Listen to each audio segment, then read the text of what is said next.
Greetings, free thinkers. Welcome to the Hoggcast. How are you doing today? Hope you're doing fine. I certainly am. Okay, what do we have for you on today's episode? We have for you a really good clip to watch. Only one clip, but it's quite long, over 2 minutes. It's a segment of a debate that was had on the show that is called The Issue Is. It's about poke mandates.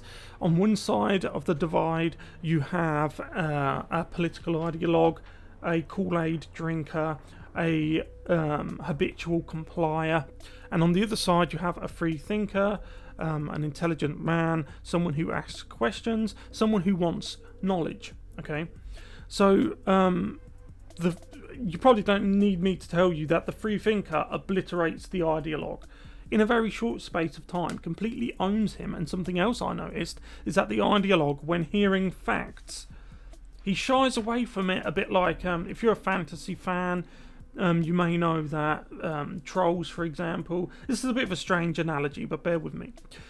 Trolls will turn to stone if they encounter sunlight. If sunlight is shined on them, they turn to stone and die.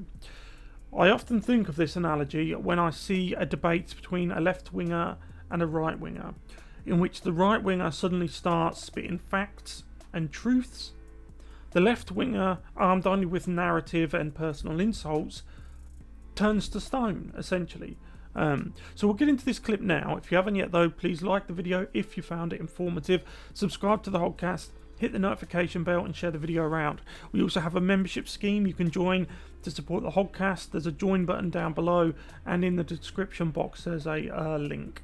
I have 6 amazing members so far, and you guys know who you are, and I'm honoured and humbled that you value my commentary on this small little channel as much as you do. After all, we are the underdog, we are the conservative commentators. Anyway, let's go. That it could very well make it harder for you to die from COVID. Isn't that reason enough? Well, I think you're making a good argument to get the vaccine, but I didn't realize we were debating whether or not people should get the vaccine. I think. Quick disclaimer before we continue. I am not encouraging you to get or not get the poke. I'm not encouraging you to get or not get anything. I'm merely showing you a clip and opining on it. With medical regards, I would, of course, advise you to speak to your doctor. They're the one who could advise you and guide you on matters. So I'm just getting that straight out there to begin with. That's a completely separate issue. The question is, does the government have the right to institute these kinds of mandates? And I think the legal grounding is pretty shaky. But 2, is there a public health benefit to getting that vaccine? And again, I'm just relying on the data here from the CDC that came out at the end of July on the rates of transmission among vaccinated people. But there are reasons not to get vaccinated as well. UC Davis had a study come out not that long ago which showed that for certain young men, they actually face greater risk from the vaccine than they do of dying from the virus. We know that young women in particular have contracted blood clots from the Johnson & Johnson vaccine. That's why they paused the vaccine. You see, this is the thing. We keep hearing about this type of thing, even though the mainstream media and the government, and that's worrying, the fact that they work in lockstep to deny you information about a medical procedure that may damage you. It may not damage you, but for some people it is obviously damaging. You saw my video I made yesterday, hopefully, in which 2 youngsters aged 4 and 5 were accidentally, quote unquote, accidentally given the coof poke instead of a flu jab, which is what they went there for, the flu jab. And now both of them are, according to the segment that we aired, they apparently have heart issues now, and the family are suing the pharmacy that was based in the Walmarts. So people have concerns over this. I mean, do you just stop for a second and think about a situation where you live in a country where your government wants to force something into you that not only they know could be harmful to you, could be, I'm not saying it is, could be, but also you know that it could be, right? Government forcing you into anything, whether it's good or bad, is not a situation that any so-called democracy should be in. If you live in a democracy, the idea is, and I know most Western countries have forgotten this entirely, the idea is the elected officials serve the electorate. Okay, at any point in the last 4 or 5 years, did you ask for this? Did you request this from your elected official? We know that there are rates of myocarditis and pericarditis in people with the mRNA vaccines. We know that the vaccines have caused, again, in rare cases, nerve damage. And we know that people have religious objections to it as well, because all of the vaccines... So this is the ideologue here on the left, of course. Remember what I said about the trolls turning to stone, that analogy. Watch here and think this, as the guy on the right here starts spitting facts, spitting truths, putting his side across, the ideologue on the left, the Kool-Aid drinker, he looks like a troll that is being hit with sunlight. Right, he looks like a slug that's had salt tipped on him. Keep an eye on this guy here, and you'll see what I mean. Vaccines for coronavirus were at least developed, if not also produced, with fetal stem cells. So I just think there are a lot of arguments for prudence here. And also, let's not forget, the infection fatality rate from coronavirus is extraordinarily low. For people under 65, the infection fatality rate is less than half a percentage point. So if you're looking at, for all of these people, 99.5% are going to survive it. And for young people in particular, it's 99.997 or 99.999%. I just don't... This is the inescapable fact. I know that I say, and I mean it when I say this, that I'm not giving medical advice. That's truth. I am not. I'm not a doctor. However, you will often see the left, the Democrats, the mainstream media, they will talk about the science. Okay? Well, you notice how they cherry pick the science. Because the science tells us what this man is saying is true. And that, look, if that offends you, that's not my problem. It's the fact that a virus isn't as deadly as you want it to be offends you. You need to do some soul searching.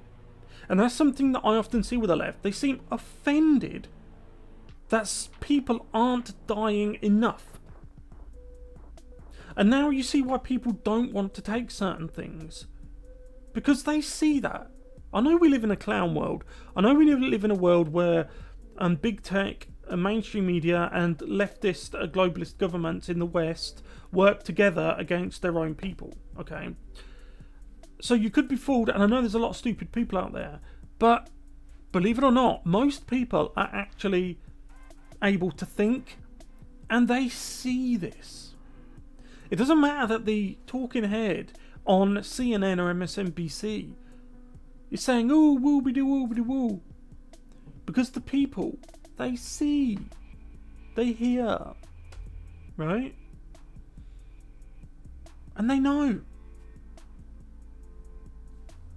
Don't see where the urgency is for such an extraordinary draconian mandate. Brian, no, the craziest thing here is this is being said as if we haven't, again, just lost 700,000 people. So here it goes. This is the emotional. They're going to try and use the deaths against you, right? They want you to feel bad. They don't want to engage you in a debate about this vaunted the science thing that the left only use, the Democrats, the mainstream media, they only use when it can benefit them. For example, biology is also science, but these are the same people who will tell you that there is such thing as a female penis and a male vagina. They'll look you straight in the eye and tell you that. And if you dare disagree, they'll call you a bigot. These are the people who talk about the science when biology itself is science. However, in this case, as in many cases, you will see that the guy on the left, he's using raw emotion and emotional guilt. He's manipulation. Those 700,000 people. How dare you make an argument? Think of the 700,000 people. Right, that is their playbook. If this was a debate about certain three-letter organisations, they'd be calling you every Islamist under the sun because they have no actual arguments. They have no actual points. It's just, think of this, think of that, you're an ism, you're an ist. Try telling the families of those 700,000 victims that we just that it's not important enough to impose any draconian measures. You know, this. It's not. This is what I'm saying. So he's saying, oh, think of the 700,000 and think of them saying it's not important enough to impose what he admits is draconian measures. They want draconian measures.